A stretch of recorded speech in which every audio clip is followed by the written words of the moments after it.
When you go to a stadium to watch your favourite team, it's about family, community, and the connection we share. This is what stadium real estate is about too. Hi, I'm Rachel Laurie, and we believe every client deserves a front row seat on their real estate journey. At Stadium Real Estate, our people are the main event, and we're 100% committed to helping you get a winning result. Family, community, connection.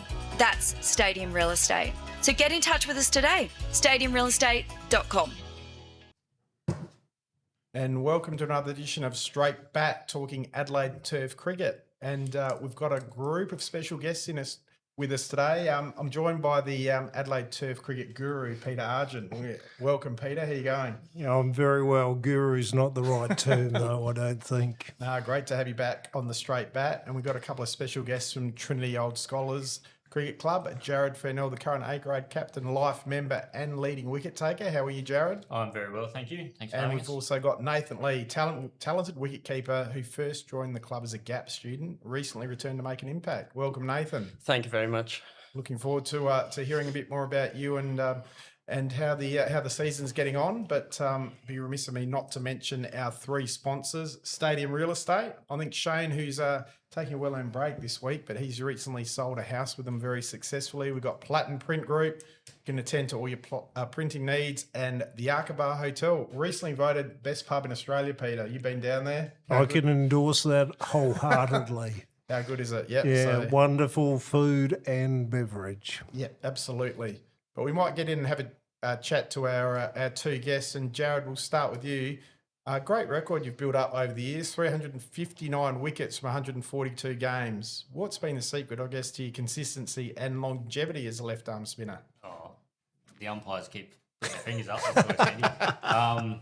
I think just I've had very strong captains over the year that have put a bit of faith in me, and I've got to bowl the overs, and that's sort of churned the wickets in turn. So I think just making sure I'm always on the mark and sort of changing up speeds, deliveries.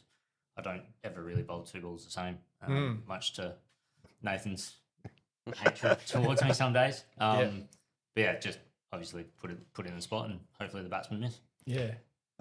Is it more about control or movement for you? Well, I'm a straight break bowler. Right? I don't think I've ever turned one. So it's, I think consistency on line and length, try to attack the stumps, change your speeds, just try and be a little bit more in front of what the batsman's sort of thinking, and just always have someone out, because 9 times out of 10, if I do bowl a rank ball, it sort of ends up either in hands or in the car park somewhere. So It's a fair car park over there. it's a big car park.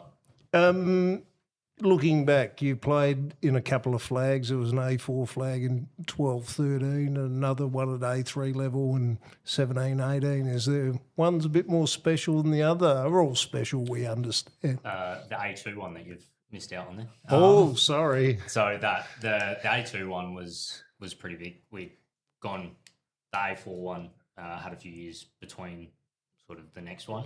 To win the 17-18 one, I think with 2 or 3 games to go, we were 8th, I think it was, and we went outright. Oh. And then we ended up hitting something like 150 off 9 overs or something like that in the last game to get us to finish top.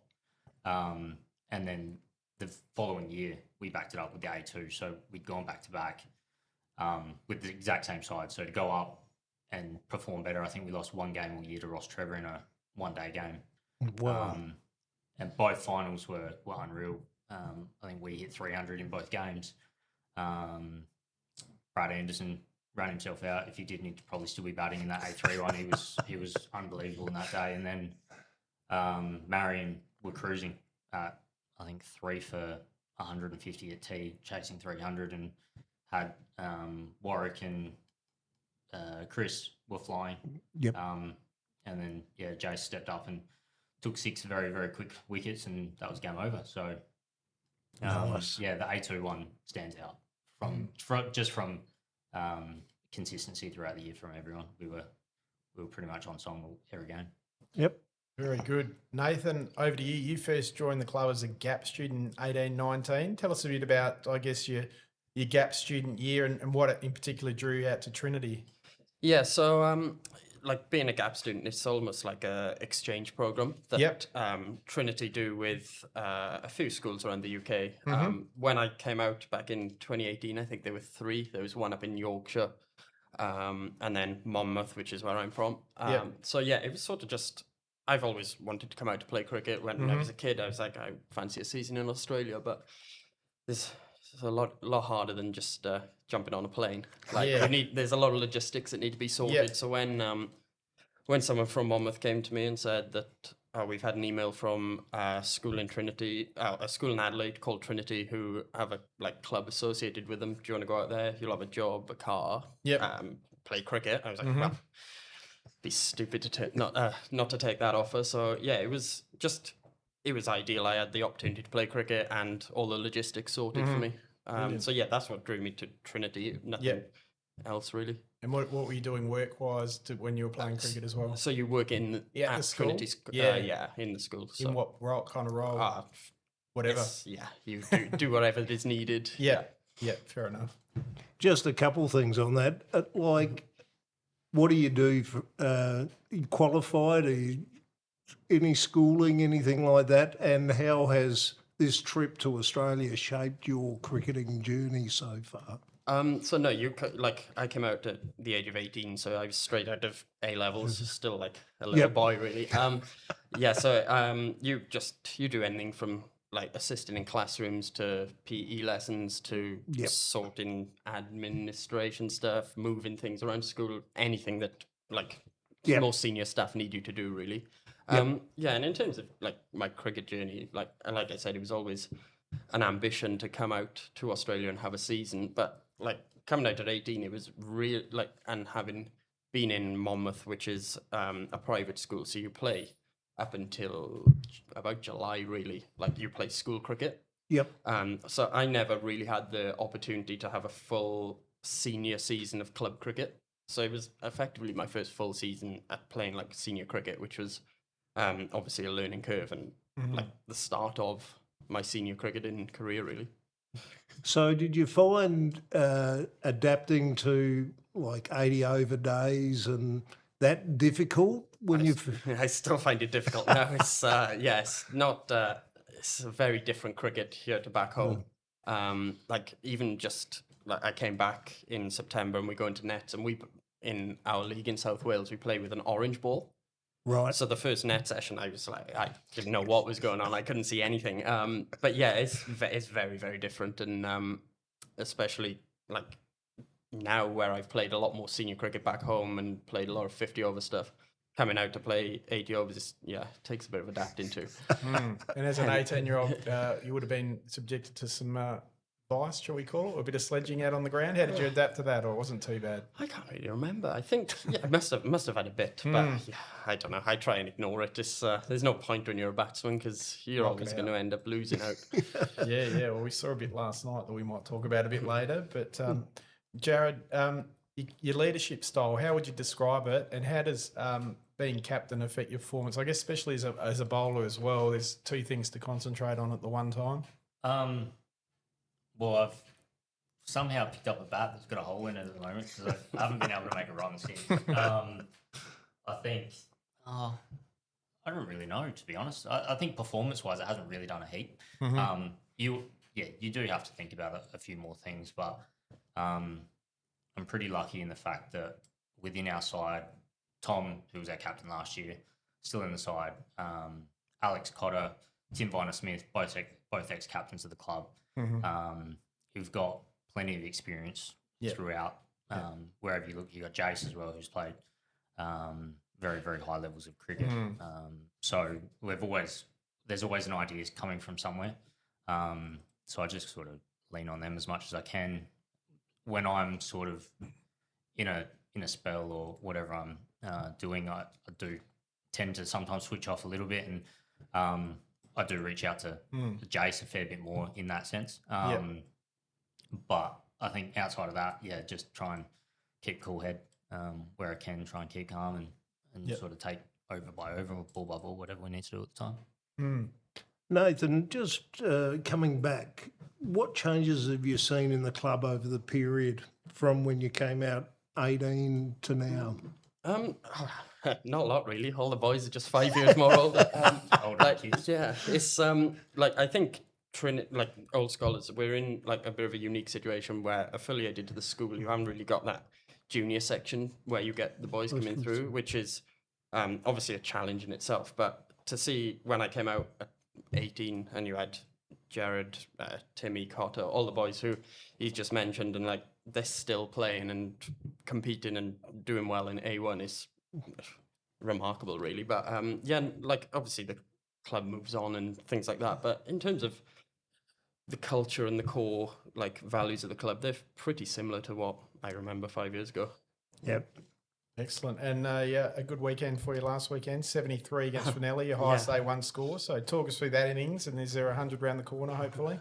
About time I made some runs. It's taken me 3 seasons to score some in this country. I don't know. We'll see. No, it was just, again, it probably helped that week before was rained out. So like I mentioned, we played a one-dayer, which was a bit more familiar to myself. But yeah, I just sort of got a bit of a start and didn't play a rubbish shot to get out for once.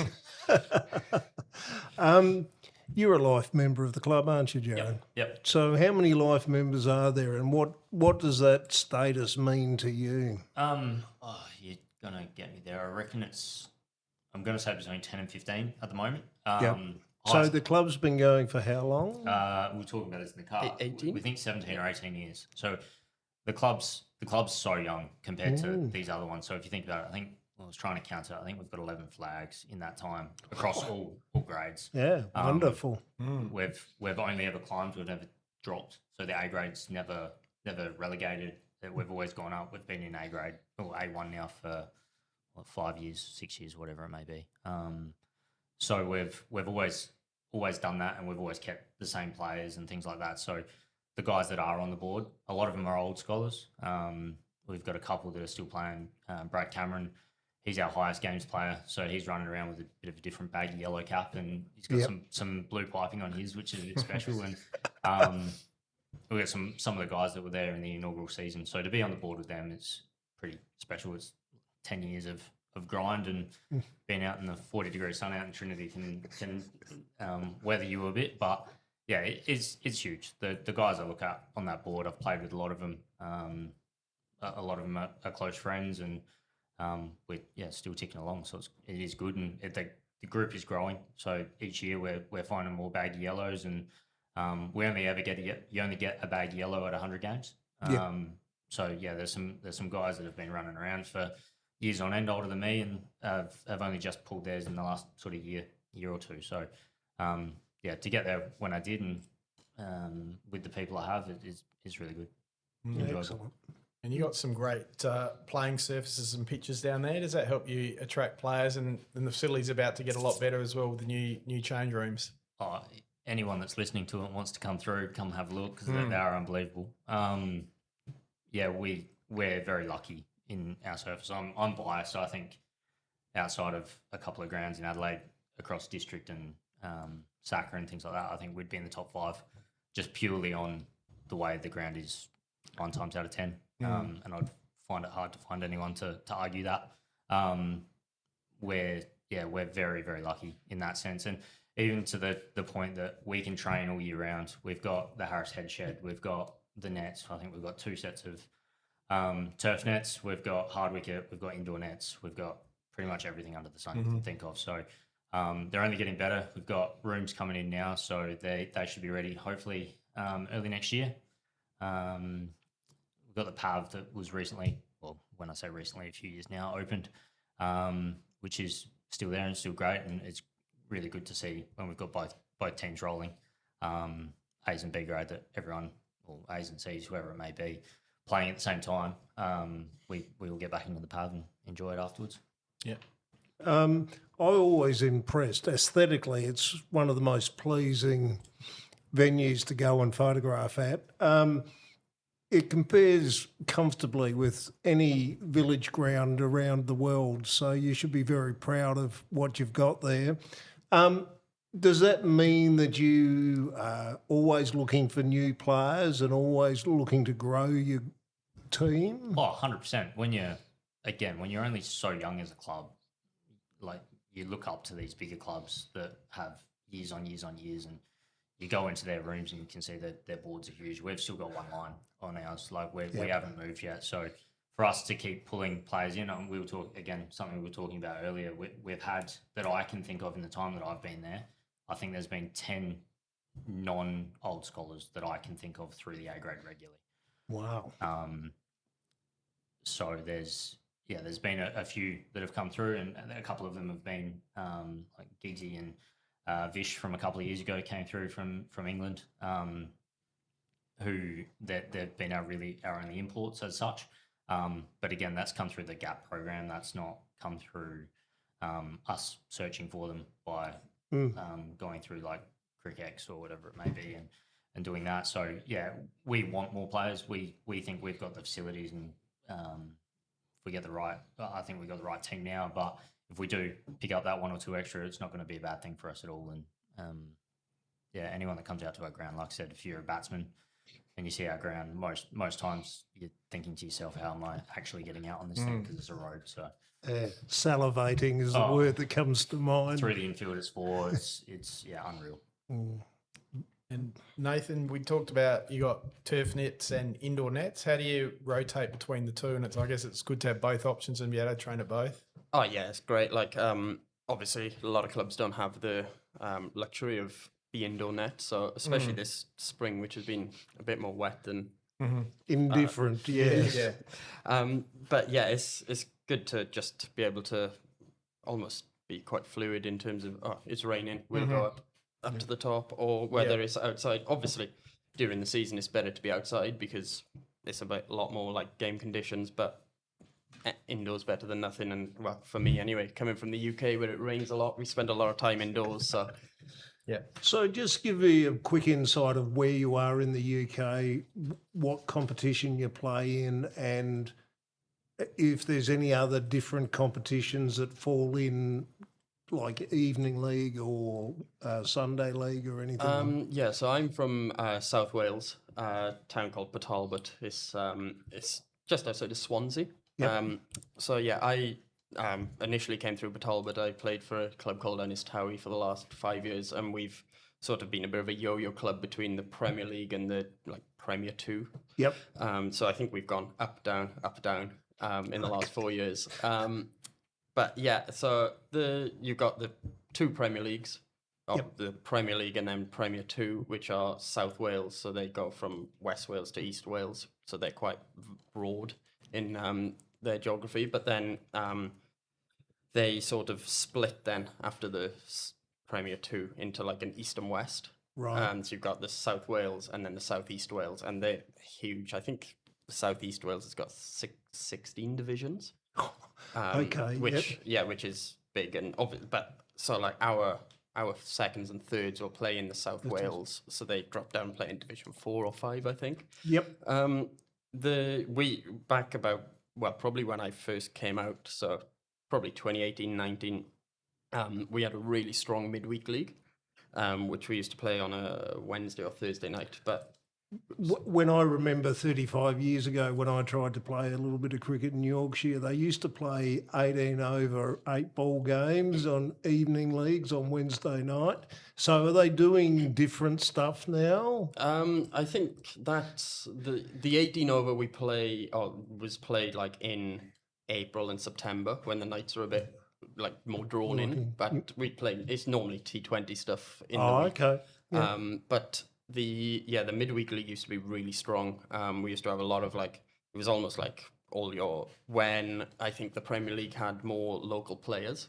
Yep. Now you get a lot of university boys and stuff who sort of come from everywhere. But when you had local players and you had these local clubs who play each other in the midweek as their practice sort of, but then sort of COVID came and then people realised there's probably better things to do on a Wednesday night than play cricket, so it's sort of died a death a bit. But there's a few clubs who still try, and if you really want to have a hit midweek, you'll find a game somewhere. And how did it come out that you came out for your second stint? How did that come about? So well, I went home, so 2019, which would have been COVID time. I went home, went to university, sort of didn't really do a lot then. But I've always still played cricket a lot. But my partner, who is also out, she plays cricket as well. So Okay. we were sort of just sitting there in January, and I was like, raining again. I was like, should we go to Australia next winter? And she was like, yes. So yeah, I contacted, I think it was Charlie, the president, and basically, and again, it's much easier when you know people and have contacts, and you can sort those logistics out. Yep. Oh, very good. Oh, well, we might run the boys through the mad minute now, Peter. So we've got Sounds a great. few quick fires and see what you got. So I'll hit you with a few, Jarryd. Biggest pest at the club. Jack Collins, Funniest player in the Trinity dressing room. Alex Cotter. Best player you've played with. Back to Brum Lodge days, probably Jeff Toon or James Vick. Yep. Best player you've played against. Currently, probably Hamish Winter Irving. Yeah. Cooper's drink of choice. Anyone that's cold. Sounds good. Cricket memory that stands out the most. The back-to-back. That was pretty nice. And Yeah. even the B grade, that I think we won 2 in a week. So that was quite fun too. Cricket bat of choice. One that works. Will England win a test? The women might. Ooh, and last one, your favourite cricketer. Michael Clark. Okay, over to you, Peter. Nathan, All right, I've got you, Nathan. Who do you reckon is the biggest pest at That's Trinity? a few. Howard Thorpe's got to be up there. Okay. What about the most comical player? I think I got to agree with Jab there. Cotter. Okay. Your favourite cricket memory out at Trinity? Out of Trinity, that's a good question. I had an answer from back home. Well, we'll take that as well. Yeah, Yeah, we'll take so 73 last week, surely. Back home, probably just winning those 2 Premier 2 titles, even though the next 2 years were a bit Bit iffy. rubbish. Yeah. Okay. What is your favourite beverage from Cooper's? The Aussie lager's pretty good drop. Oh, I like that. Yeah. I can't drink ale, but I can drink lager. Mm. Your toughest opponent in Adelaide turf? Again, Hamish is pretty good. Shamindra rang a ball pretty quick last week.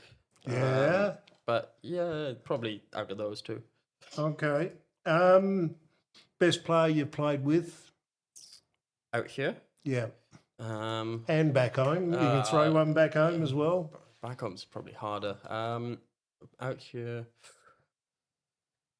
I can't say you, Jab. Sorry. I'm gonna say Milne was pretty good. Sean Leigh from a couple of years ago. Okay.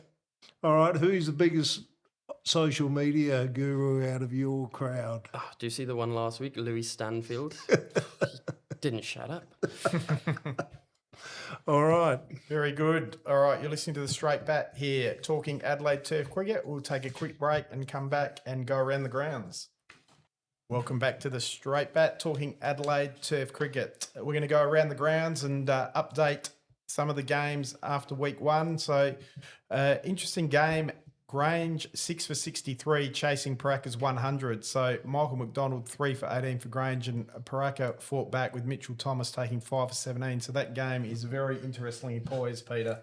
Yeah, one of the games that actually bat dominated against ball, which was not an occurrence that happened much on the weekend. PAOC made a wonderful 322 batting into the 80th over.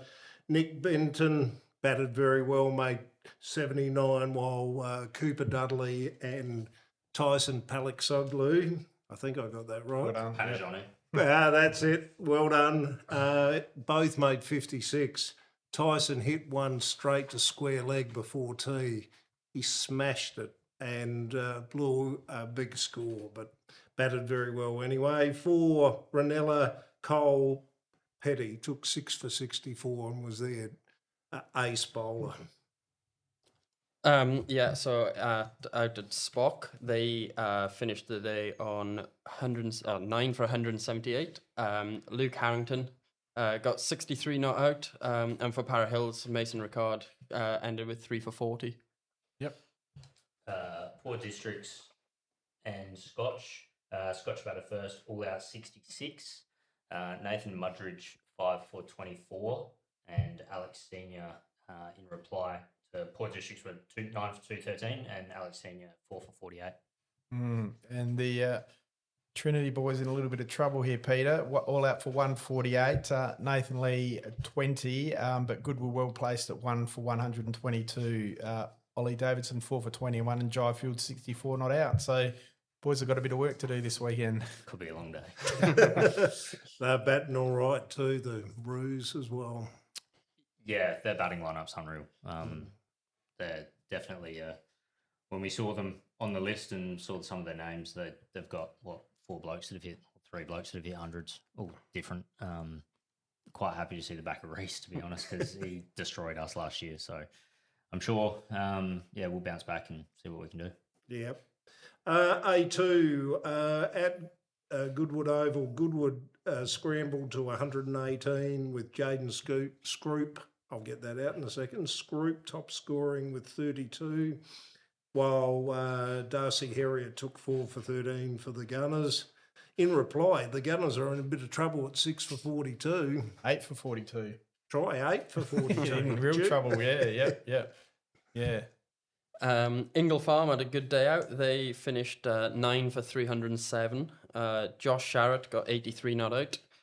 For Jeps Cross, Jamil Patel finished with 4 for 38. And one highlight that's not on there is that a certain photographer got chucked out, I believe. So for encroaching on the field, you would like to enlighten us, Peter? Yeah, somebody wasn't happy with me, that's for sure. No, it happens. It happens. It's not the first time I've upset people. It's not my intention, though. Anyway, we move forward. We won't kick you out. Just come down. Marion 9 for 264. Marion Jonty Chaperone 87, and Flinders Park Ezra Fuller 4 for 59. Is he the leg spinner? No, that's Tom Cousins. That's Cousins, okay. Walkerville had a massive day, 7 for 411. Scott Blackmore 105 and Matthew Pirelli 101. Oh, and Manny toiled away for 4 for 88, but I think that 411 might be enough. I think it should be. Hope Valley had a good day at the office, 7 for 279. Tyrell Sinclair, the Indigenous boy that played at Tea Tree Gully, made 95. 5 short of his 100. And John T. Leacom, is that how that's pronounced? Yeah, sounds good. He fell 3 short, 97. And over to the women's, Nathan. Take us through one of the games there. Yeah, so Renella got up against West Torrens. They got 5 for 135, with Joe Cook getting 36. In reply, West Torrens were bowled up for 50, with Jodie Lee Gill getting 3 for 6. Very good. Do you want to do the Parrot Hills game as well, mate? You can do that one if you want. We've got Paynham versus Woody South. Woodville South won by 5 wickets. Paynham 5 for 160. Woody South in reply 5 for 164. Kate Evans 72 not for Paynham, and Tina Lester 93 off 51. Jesus. That's fairly handy, isn't it? Yep. High scoring game, that one. In the other game, Para Hills 3 for 123, too good for Kensington, 7 for 73. Serene Hughes 70 not out. Is that something you want to tell us there, Nathan? Yeah, that's my partner. Oh, very good. She had a good day out. Yep. Yeah, she had a good day out. What is she? Front foot, back foot? What type of bat? Yeah, she's pretty good actually. She's better than me. She scores all around the ground. She might even have to have a game for us if we carry on batting the way we are. So Para Hill's obviously got a strong side with her and Tamara Clapton. Yeah, so they're going to be very hard to beat. Yeah, I think Tamara came back this year, so they look a decent side, and from what I've seen anyway. Not that I watch too much. Coach this year?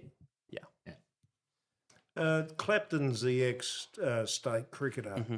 Yeah, very talented. When she was 13, I reckon she was playing under 16s with us at Brahma Lodge and was unreal.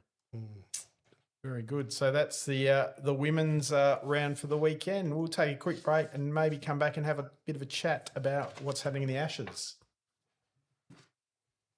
Take your live sport entertainment to the next level at Sporties in the ATCA Hotel. Well, we're back and we're better than ever, just in time for the footy with a brand new facelift, including new large LED screens, new outdoor area with booth seating, customised audio zones, brand new shuffleboard, brand new digital darts, all-day dining, and so much more. Same love for live sport. Sporties is Adelaide's home of live sport. Take your live sport entertainment to the next level at Sporties in the ATCA Hotel. Welcome back to the Straight Bat, talking Adelaide Turf Cricket, although we're going to talk a little bit about the Ashes now, and might throw straight to you, Nathan. The English side came out here full of hope, full of it's going to be the closest series in many years, but in the blink of an eye, it's 2-0. What's gone wrong? Oh, good question. Yeah, I don't know. It just seems to be a bit of a lack of application from them. Like in both tests, you could probably look, well, halfway through day 2 at Perth, and you'd have had all your money on England winning that, being 99 ahead, 1 down, and then they just have like that 1 hour of absolute madness, and the game's lost in 2 more. And even in Brisbane, the same. You'd have probably looked after day 1 and said, 320, not a bad score. And even with Australia, just about in front, 7 down with the, like you'd think clear out the tail, and you actually look at that. Like if Stark doesn't get his 70 and they do clear out the tail and you've got to lead at 200, then like last night would have been a lot more difficult than just chasing 60. But yeah, I think it's just like, I know they've got this belief of like, it gets quoted Bazball and going hard and stuff. But yeah, I think you just need to, like, it can work at times, but you just need to have that little bit of application and just put the egos to one side a bit and stop chasing wide ones. And also catching's pretty important, isn't it? Well, they help, don't they? Just like for professional cricketers, they shouldn't be dropping those catches. Those 2 for Duckett, like I reckon I would have got cranky in the C grade as the C grade captain of Richmond Clarence Park back in the day. They got dropped.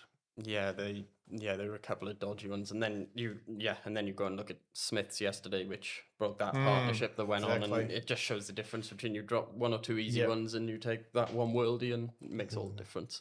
Very true. And Jarryd, as a spinner, he's surprised that they left out Nathan Lyon, but you couldn't really argue with Michael Neeson in the end, taking 5 for yesterday and kind of turning the game. Oh, I think at the end of the day, it's worked, hasn't it? He hasn't done anything really in the last couple of games, so wasn't really a surprise. I was more surprised they didn't bring Bo Webster in because he can do both and bat. So at the end of the day, they've got it right. They've won, so he'll be back next test, I'm sure. The old story, winning covers all evils. I still believe that Webster would have been the better option. I think he would have as well. Especially you saw, like, I think there was all that talk of Will Jacks got one to, I don't know, did it rip or turn and bounce or something, and there was all that, they've made the wrong move, but I don't think I saw another ball come off the straight. So yeah, fair enough. And Nathan, as a keeper, you would have been very impressed with Alex Carey's work behind the stumps. It was exemplary up to the stumps, and even that catch running back, he didn't put a foot wrong, did he? Yeah, he's pretty good, didn't he? I think you've got to put him there as the best keeper in the world now, especially with what he can do with the bat as well. But like I was talking to someone earlier about it, and obviously he took that catch standing up off Stokes, which was like anyone who's kept, you realise how hard it is to take catches standing up off seamers. But even you go back through the innings, like I don't think Crawley would have got caught and bowled if he's not up to the stumps, because he's probably a foot outside his crease, and you know what he's like if he does get a half volley and puts his hands through it. And yeah, I think just like having that ability to stand up to Nisa put England under a lot of pressure, because I think a lot of their game plan was to get out and get on top of the bounce. But yeah, he's ridiculous behind the stumps, and I don't think anything got through him. Did No, not at all. Even that bouncer he took above his head like a footy mark, it was wonderful. His athleticism was outstanding, I thought. Definitely. And Jarryd, Mitchell Stark, maybe a little bit underrated in the past, but surely not after this series. He's put the attack on his bat, making runs, taking wickets. He's been unbelievable. I don't think he's ever been underrated. He's looking old. I know that. I thought that the other day. I thought, geez, we're in strife when he goes. But no, he's been he's been unreal for the last, well, probably 18 months. He almost won the Allen Border medal, didn't he? A couple of years ago. So, yeah, I think he's just getting better with age. He's sort of whatever Joe Root and Steve Smith have taken, he's sort of taking the same thing. So It's probably more as well that, like, obviously without Cummins and Hazelwood, he's taken a bit more of a responsibility on his shoulders and Leadership. Yeah, and he's It he's seems like backed it since up. he's developed that wobble seam ball, Peter, he's become a far better bowler, hasn't he? More options, not just the swing, but he's got multiple things in his armoury now. He's a complete bowler these days. He you'd be worried facing him all the time because he's got the ability to get through you. And you wouldn't want to open, like his record in the first over of games is ridiculous. I don't think he knows much about that wobble seam, though, to be fair. I think you watch his hands, the same ball every time, it just doesn't swing. So, yeah. Interestingly, gentlemen, when they played the first pink ball game at Adelaide Oval, New South Wales versus South Australia, I happened to be around the boundary line, and he made the comment to me that he didn't really enjoy pink ball bowling. I remember watching that on TV. I reckon he was bowling to, I reckon it was Dalton was opening. Yeah. And the ball was like swinging from one side of the ground to the other. It was unreal. And I reckon that was a different ball at that point. They were still testing the different balls. But ever since then, he does something with the pink ball. I don't know what it is, but it was swinging yesterday afternoon, like 70 overs in. You were watching it go past the batters and it was swinging away to Kerry. So Scary. And what did you make of the Smith Archer byplay late in the day yesterday? It was good to watch, but should Archer be bowling 150 in the first innings as opposed to when the game's all over? Yeah, again, but also Archer's probably made of spaghetti, so it's quite it is quite hard to like sustain bowling 150 when you're in the field for 120 overs. But I get where that's coming from. But I suppose England probably just wanted to try and take a little nugget out of last night and be like, well, we're not going to go and roll over and like let Travis Head chase this in 5 overs. So again, at least they had a bit of a go last night, but it was always never gonna live up to much. But maybe coming to Adelaide now, they'll be a bit more. Again, what did they have? They had Australia 2 for 60. Yep. I know it's a lot harder under the lights to bat, but at least they did have a bit of fight. And those 2 wickets will probably do Atkinson the world of good because he's been dreadful so far. Yeah, absolutely. And so, talking of Adelaide, Jarryd, what do you think? Future Australian team's probably only going to get stronger. So, you give England any chance of bouncing back in Adelaide? No. I don't think if they're going to win a game, it's not going to be Adelaide. It'll be interesting to see how we haven't had a day game here for a while. No, so that's true. It'll be interesting, but I think Adelaide has the best ground as such for batting, bowling throughout the 5 days. I think it will go 5 days. But yeah, I think the only one they're winning potentially is maybe Sydney. Okay, Nathan, you got any more hope for your boys? Not really. I do think though, like obviously they go to Perth first, which is probably the most foreign of the conditions, and then you go and play up at the Gabba with a pink ball, which Australia just win. So maybe that might be clinging on to a little bit of hope. But England do like the like being the flat track bullies. So hopefully going into Adelaide, Melbourne, and Sydney, where it's a bit flatter and a bit slower, they might be able to get a few more runs and just get through to Saturday of the Adelaide Test. Would be nice. Here. But it should be a run feast. Seriously, this Adelaide Oval deck is usually beautiful. It's got that great colour to it. Looks like straw. And you'd expect it to be a really good batting deck and like people making hundreds for fun. Hopefully it turns as well, day 4, 5. It'd be interesting if they pick Bashir. Well, they've spent 3 years basically He's 6'5". prepping him for this series and unpicked him. Yeah. And Adelaide, Melbourne, Sydney are the wickets that spinners can actually get some results on. It might be hard to drop Jack, so he looked as good as any of their batsmen. So. Well, Kerry O'Keefe said put him up to the top of the order, which that's an option. Yeah. Yeah, I don't know much about him, but I think you'd stick with Duckett. Well, as an Australian fan, I hope they stick with Duckett. I think Pope's the one under question, isn't he? But Bethel got runs yesterday, I think. So yeah. They got pumped. Yeah, I did see. But Nathan yeah. McSweeney got a double ton, Peter, so he's putting his name back in Yeah. contention anyway. Well, he was poorly dealt with, to be fair. To make him open, he's really a 3-4 bat.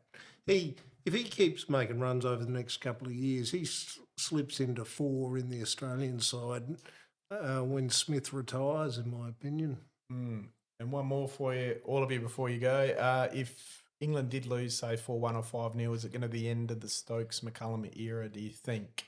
I think it's got to be, is it? They've spent how long they been, as that axis been going now? 3 years, 4 years, and it's all been for this series. So Yep. and it's all gone effectively in one test because they've only lasted 5.5 days. Yeah, you've probably got to go back to the drawing board there and maybe go. We're going to go down a different route, but who knows? Who knows with this England setup these days? They won't get rid of Stokes. No, they won't. They won't get rid of Stokes. Stokes, yeah. he'll captain through. I think Baz might, but again, they might double down on it. What do you think, Peter? Oh, I'm just so disappointed that we haven't got a contest in Adelaide, like 2-zip down. It feels like England are already chasing. They're behind the ball. They don't look confident. They don't look like they've got that self-belief there. And in the end, as sportsmen, we want contests. We want to see a decent contest, and that's what I want to see over the 5 days. I hope Root makes another 100. I hope Crawley gets started. I hope Stokes makes a bucket load of runs, and we see a contest that goes 5 days on next weekend. I think that's the whole thing of Bazball, isn't it? It's more you've got the top order goes well, that gives Root time to get himself in, and then the guys, Harry Brooks, unbelievable. So then they just follow through. So I think, when one domino falls, they kind of just try and keep going with it. So who knows?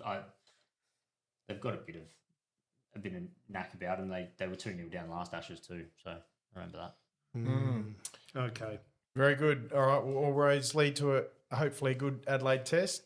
Thanks to you, Jarryd and Nathan, for coming in. It's been great to chat to you. Spoken a lot of sense tonight, and good luck on the weekend. I'm sure you get another chance to bat, so maybe get a few runs, both of you. I'll be declaring before I'm needed, I promise you. Very good. All right, thanks very much, guys. That's another edition of the Straight Bat over and out. Thanks to you, Peter, for coming in. Great to hear from you. Pleasure. Good fun. No doubt. Have Good you to back see you, on boys. soon. Thanks, guys. Thank you. Straight Bat. Thank you very We'll be much. back in 2 weeks' time.